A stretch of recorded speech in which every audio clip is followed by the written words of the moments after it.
Paula Bacalhau, que dará dicas para aproveitar as festas juninas de uma forma mais saudável, para não chegar depois da semana seguinte ao São João e você falar: caramba, eu engordei 5 quilos, 6 quilos nesse São João.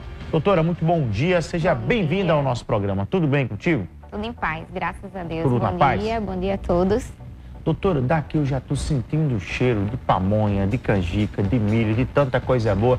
Eu fico com água na boca todas as vezes que mostro aqui matérias, principalmente do milho, né? Que é a essência desse São João, faz parte da essência também. Como resistir e como comer isso de forma moderada para não ter prejuízos à saúde? Na verdade, você falou as palavras certas, moderação.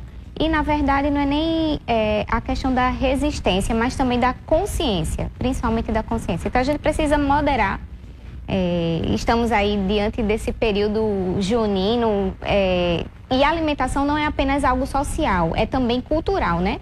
Aqui, a nossa cultura de esse período junino de comidas típicas, comidas de milho, e aí a gente realmente precisa usar aí do bom senso para moderar. Já dizia Paracelso, um médico do século XVI, que a diferença entre o veneno e o remédio está na dose. Então, por causa disso, a gente precisa saber dosar a quantidade que a gente vai consumir e também, obviamente, procurar opções mais saudáveis. Falando diretamente na questão dos derivados do milho, é possível comer algo todo dia, tipo cuscuz, pamonha, canjica e fazer uma moderação comendo todos os dias? Sim, comidas de milho. O milho é um alimento extremamente rico em nutrientes. Ele, inclusive, tem muitas fibras, mas ele, dependendo de como ele é utilizado em preparações, ele pode perder grande parte de suas fibras e aumentar o índice glicêmico. Por isso que a gente tem que ter essa sabedoria de como produzir os alimentos à base de milho. O cuscuz, a nossa comida tradicional, né, nosso alimento tradicional, ele é bem típico e extremamente saudável. Canjica, pamonha, já são preparações onde eu tenho um processamento maior desses alimentos e por causa disso a gente acaba perdendo fibras e consequentemente aumentando esse índice glicêmico. Por isso que a gente tem que moderar, mas podemos sim consumir diariamente. Sobre a questão do cuscuz, independente de ser época junina ou não, por exemplo, eu tenho o hábito de comer cuscuz todos os dias. Cuscuz em excesso, ele vai fazer mal? Qual é a quantidade que a senhora sugere? Ou vai do paciente, vai de cada pessoa? Como é que funciona essa questão de quantidade? Ah, não, mas a nutricionista falou que eu posso comer uma porção de 300 gramas, 200 gramas. Vai de cada paciente ou é padrão? Como é que funciona isso? Vai de cada paciente. Assim, nós podemos consumir diariamente, sempre moderando. A gente não pode simplesmente exagerar.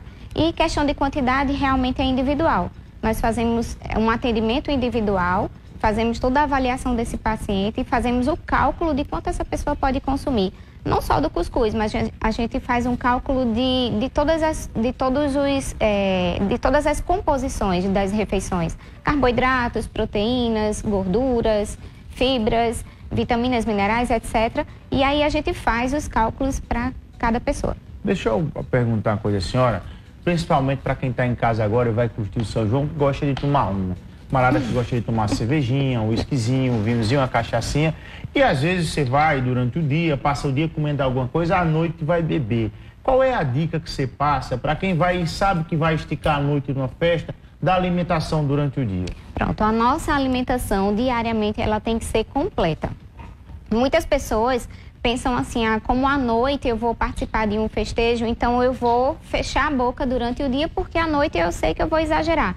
Isso não é o adequado. O adequado é a gente fazer todas as refeições durante o dia, as 3 principais refeições, café da manhã, almoço e jantar, e os lanches. O lanche no meio da manhã, o lanche no meio da tarde, e à noite, no caso, você vai para a festa. Lembrando que muitas pessoas falam que o que engorda é o tira-gosto, e não necessariamente. Bebida alcoólica é extremamente calórico. 1 grama de proteína, 1 grama de carboidrato tem 4 calorias, 1 grama de gordura tem 9, 1 grama de álcool tem 7 calorias. Então, ele consegue ser mais calórico do que a própria proteína, do que o próprio carboidrato. E aí, óbvio que vai pelo teor alcoólico de cada bebida. Então, as bebidas, sim, têm um teor, tem uma quantidade de caloria elevada. Em relação à questão das bebidas, já que nós estamos falando, existe algum específico, algum destilado, cerveja, bebida quente, tudo mais, que a senhora considera mais saudável, que é menos prejudicial à saúde? Menos prejudicial à saúde, a gente fala do vinho. porque ele tem resveratrol e outras substâncias que são nutracêuticas, mas sempre sem exagerar. Uma vez tomando e no outro dia batendo aquela ressaca, tem alguma dica de alimentos saudáveis para aliviar mais o organismo? Até para evitar essa ressaca, é importante se hidratar bastante. Se você está consumindo bebida alcoólica, fazer intervalos para que você consuma água propriamente dita, porque o álcool desidrata. E aí você vai com muita frequência ao banheiro e desidrata mais ainda. Por isso que dá aquela sensação de dor de cabeça, de enjoo, de náusea no dia seguinte. Então é importante se alimentar e se hidratar durante as comemorações onde você está consumindo bebida alcoólica. E no dia seguinte manter uma alimentação extremamente regular, não precisa fechar a boca porque chutou o balde ontem. Então, precisa se alimentar da maneira mais saudável possível e se hidratar. Para a gente finalizar, aí quem, falando uma linguagem bem popular, quem come com os olhos? Alguém que chega, vê uma mesa farta, bem bonita, com pamonha, canjica e tudo mais, só que tem alguma restrição que não pode comer aquilo dali. Como é que faz para ter esse controle?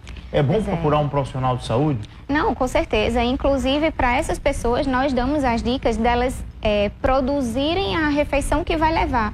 Por exemplo, eu posso contribuir com aquela festa fazendo um bolo de milho mais saudável, eu posso contribuir com aquela festa levando uma canjica produzida de uma maneira mais saudável. Então, ajustar os nutrientes para que eu possa consumir sem trazer grandes prejuízos. Por exemplo, temos pessoas que têm diabetes e aí elas precisam produzir essas refeições utilizando adoçante culinário para que não tenha um aumento da sacarose e, consequentemente, uma alteração na glicemia. Uma pessoa que tem uma alergia alimentar ou intolerância alimentar precisa fazer os ajustes nos nutrientes, nos ingredientes daquela preparação para que ele consiga desfrutar das festividades sem nenhum prejuízo. Doutora, muito obrigado pela sua presença conosco aqui. Um grande abraço e boa sorte para ti. Muito obrigada. Deus abençoe. Amém. São 7h31.